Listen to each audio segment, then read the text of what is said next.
The glass panel of the observation deck vibrated faintly under the weight of tension from the room behind it. Captain Evelyn Drake kept her gaze steady on the swirling nebula outside Pleiades Station, even as the voices of angry diplomats grew louder. "We have tolerated human presence in this sector long enough," growled Commander Vorak, his voice like gravel against steel. His towering Calaris frame loomed over the table, every sinew of his body taut with restrained fury. "Now you accuse us of abducting your spawn? This is an insult to honor." Evelyn turned, her calm demeanor masking the unease rippling through her. She was used to Vorak's posturing, but this time, the stakes felt different. "No one's making accusations," she said, stepping between the agitated delegates. Her uniform, a blend of Earth-Navy practicality and interstellar union insignia, served as a reminder of her role, a neutral arbiter in a galaxy where neutrality was almost a myth. "We're stating facts. 5 human children have disappeared. We need answers." "Answers?" Vorak's pupils narrowed into razor-thin slits. "Perhaps you should start by questioning your own kind. Humans are notorious for deception." Before Evelyn could retort, her communicator buzzed. She frowned, pulling the device from her belt. The message was audio only, distorted but unmistakable. "We have the children. Surrender your secrets, or they die." The room fell silent. Evelyn replayed the message aloud.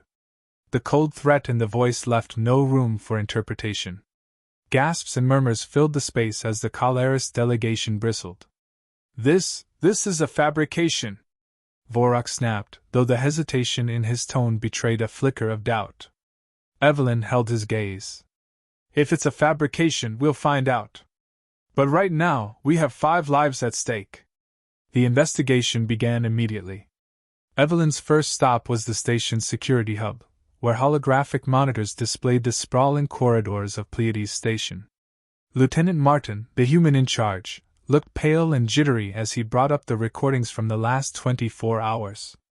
"Here," Martin said, pointing to a flickering image. The camera showed a group of children playing in the station's central plaza. Moments later, the footage cut to static. "That's not a glitch," Evelyn said, narrowing her eyes. "Someone tampered with this." She leaned closer, studying the edges of the interference. A faint shimmer, like heat distortion, flickered in the corner of the frame. It was barely perceptible but unmistakable to a trained eye. "That's Calaris cloaking tech," she muttered. Martin stiffened. "So it's true? The Calaris—" "I didn't say that," Evelyn interrupted sharply. "But it's a lead." Confronting Vorak again was inevitable. She found him in the Calaris delegation's quarters, flanked by 2 of his guards. Their scaled, armor-like skin gleamed under the harsh artificial light, and their sharp, angular faces were unreadable. "Captain Drake," Vorak said coolly, his earlier fury replaced with calculated detachment. "I assume you have more baseless accusations?" "I have questions," she replied, holding his gaze. "Do your people have cloaking tech on this station?" Vorak's jaw tightened. "We do not use such technology for cowardly abductions. It is a tool of war, not treachery." "Then explain why it's showing up in the security footage of the abduction." A tense silence followed. Vorak's guards exchanged wary glances. Finally, the Calaris commander spoke, his tone low. "If cloaking technology was used, it could only mean one thing: rogue elements." "Rogue elements," Evelyn repeated, skepticism lacing her words. Vorak's slitted pupils bore into hers. "Do not mistake me, human. If there are traitors among my kind, I will deal with them. But you must understand, if you continue to hurl accusations without evidence, it will cost more than just the lives of these children. It will cost peace." Evelyn returned to her quarters, her mind racing. The ransom message hadn't come again, but the clock was ticking. Her communicator buzzed once more. This time, it was a direct line from Admiral Hayes back on Earth. "Drake," Hayes barked, his image flickering on the screen. "What's the situation?" "Delicate," Evelyn replied.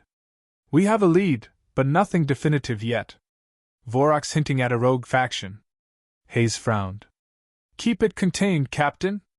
If this spirals, the entire alliance could collapse. I'm aware, sir, Evelyn said, her voice tight.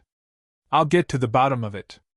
The next breakthrough came from an unlikely source, a maintenance worker named Jax, who approached Evelyn in the station's mess hall. I think I saw something, Jax whispered, glancing nervously around. Near the restricted cargo bay. A shadow. It wasn't human. Too tall, too fast. Evelyn's pulse quickened. Why didn't you report this earlier? Are you kidding? Jax hissed. I'm not about to get caught in the middle of this mess. But if it helps those kids. It does, Evelyn said, already rising from her seat. The restricted cargo bay was a maze of towering crates and dim lighting. Evelyn moved cautiously, her hand resting on the hilt of her sidearm. She had brought 2 security officers with her, but the vast space felt suffocatingly empty. Then she saw it, a faint, blinking light emanating from one of the crates. She signaled for her team to hold position and approached carefully. The crate's lid slid open with a soft hiss, revealing a small device emitting the signals she'd been tracking. It was a locator beacon, and its origin was unmistakable, Calaris technology. Evelyn's communicator buzzed. This time, the voice was clearer, more direct. You're closer than we expected, Captain. Leave now, or the children will suffer. Her blood ran cold. She glanced at her team, their expressions mirroring her own unease. We're not leaving, Evelyn said firmly, her voice carrying a weight that she hoped would mask the growing dread in her chest. The message ended with a low, guttural laugh. Back in the command center, Evelyn laid the beacon on the table. Vorak stood across from her, his expression grim. Explain this, she demanded. Vorak's gaze hardened as he examined the device. This is Dominion technology. Advanced. Beyond what most Calaris factions possess. Then someone's gone to great lengths to frame you, Evelyn said. Or your people have a serious internal problem. Vorak straightened, his clawed hands clenching into fists. I will investigate this personally. But know this, Captain, if humans are playing a game, it will not end well for you. Likewise, Evelyn replied coolly. As Vorak stormed out, Evelyn allowed herself a brief moment to exhale. The pieces of the puzzle were beginning to come together, but the picture they formed was far more dangerous than she had anticipated. Time was running out. Evelyn Drake stood before the locked gate leading into the restricted cargo bay, her mind racing through worst-case scenarios. Beside her, Vorak loomed like a coiled spring, his angular Calaris features taut with irritation. Behind them, their respective teams exchanged wary glances, the air between the 2 species fraught with mistrust. This area is off-limits to human personnel, Vorak said, his tone a clipped growl. And yet here we are, Evelyn shot back. Because 5 lives depend on what's inside. She stepped forward, pulling her scanner from her belt. The signal leads here, and we don't have time for jurisdictional squabbles. Vorak's nostrils flared, but after a tense moment, he gave a curt nod. We proceed together. But if I sense betrayal, Captain. He let the unfinished threat hang in the air. Likewise, Commander, Evelyn said, her eyes narrowing. With a hiss of compressed air, the gate slid open, revealing the dim, cavernous interior of the restricted zone. Crates stacked high created narrow passageways, and faint, pulsing lights cast eerie shadows on the walls. The silence was oppressive, broken only by the faint hum of the station's life support systems. The first few minutes were uneventful, but Evelyn's instincts screamed that they were being watched. She motioned for her team to spread out, their movements silent and practiced. Vorak barked a similar command to his guards, who fanned out with an almost predatory grace. As they advanced, Evelyn's scanner emitted a soft beep. She glanced at the screen. It had picked up a faint heat signature moving ahead. We've got movement, she whispered. Vorak stiffened. How many? Just 1 for now. The group pressed on, weapons drawn but lowered. The passageway narrowed, forcing them into single file. Evelyn took point, her hand resting on her sidearm. The air grew colder as they delved deeper, and the faint metallic tang of coolant filled her nose. Captain, Vorak said quietly, his voice cutting through the stillness. If this is a trap, we must. A sudden clang interrupted him, echoing from somewhere to their left. Evelyn froze, her heart pounding. Her team formed a defensive semicircle, while Vorak's guards hissed, their claws flexing instinctively. Eyes up, Evelyn murmured, scanning the area. The crates around them seemed to close in, their towering forms casting jagged shadows. Then, a figure darted across the corridor ahead, a blur of motion, impossibly fast. There!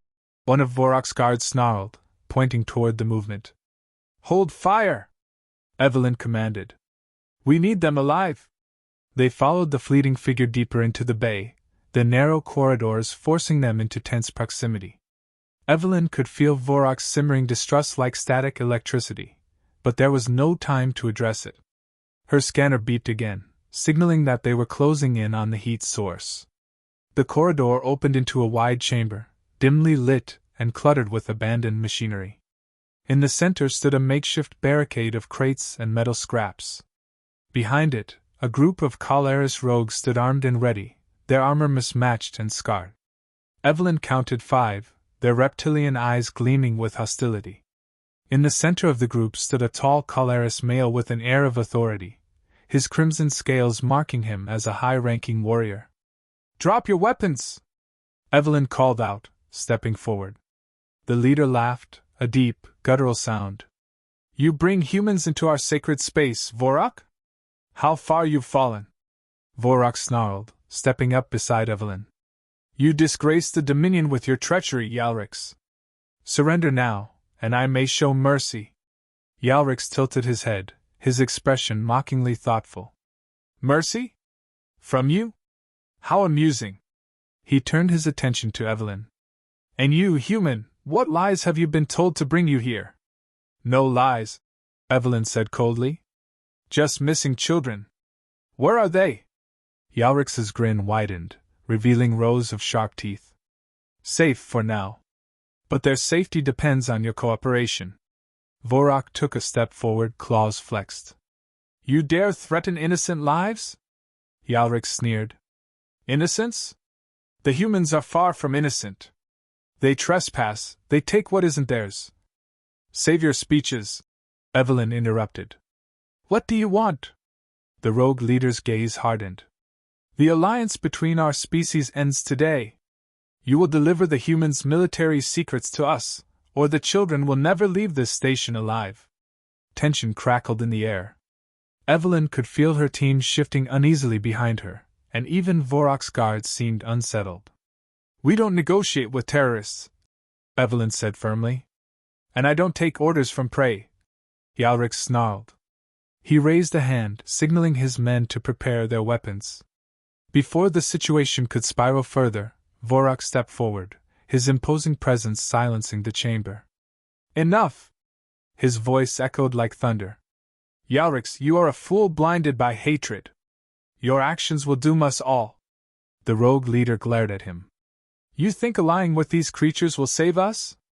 They will destroy us, as they destroy everything they touch.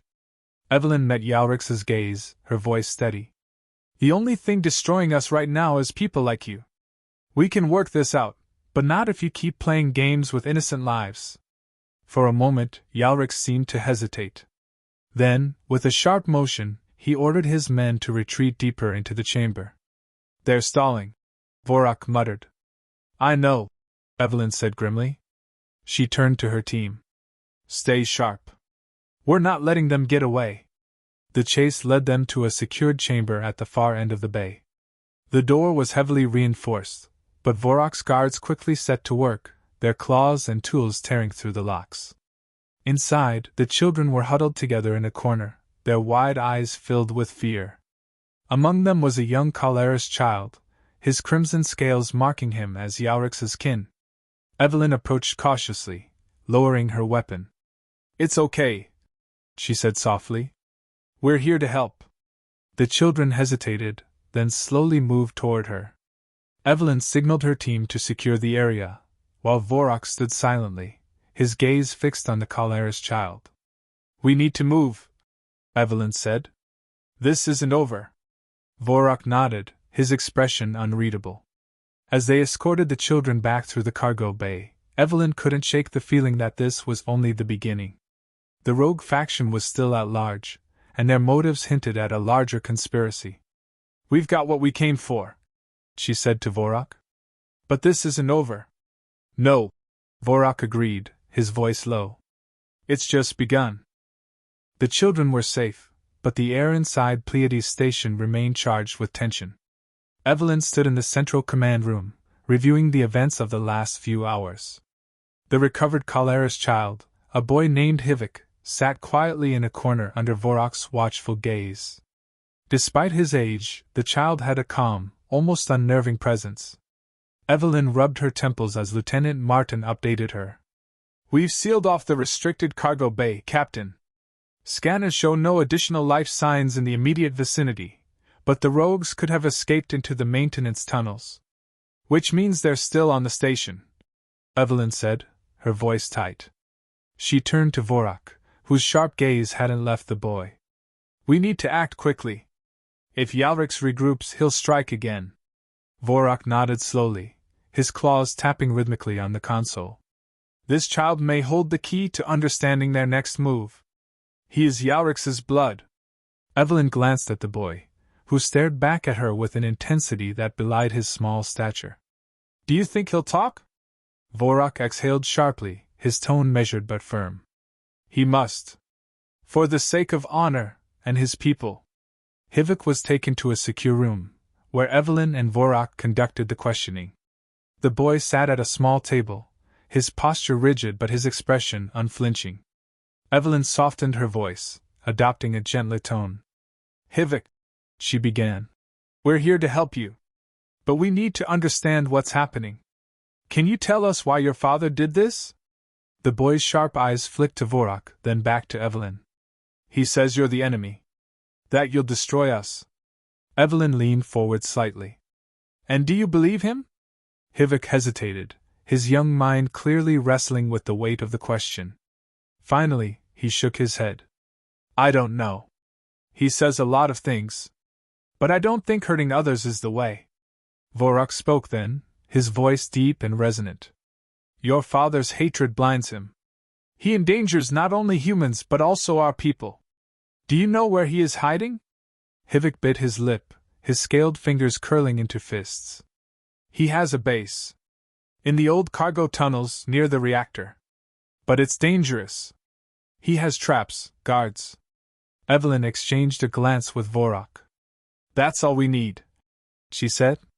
"Thank you, HFY. You've done the right thing." The assault team was assembled within the hour. Evelyn briefed her crew while Vorak prepared his guards. The plan was simple: infiltrate the cargo tunnels, disable Yalrix's defenses, and neutralize the rogue faction. "This has to be precise," Evelyn said, her tone sharp. "We can't risk an open battle in such a confined space. Focus on containment and de-escalation if possible. But if it comes down to it, we do what's necessary." Vorak stepped forward, addressing his own warriors. "These rogues dishonor our people. They are no longer Calaris, they are vermin. Treat them as such." Evelyn didn't flinch at the harshness of his words.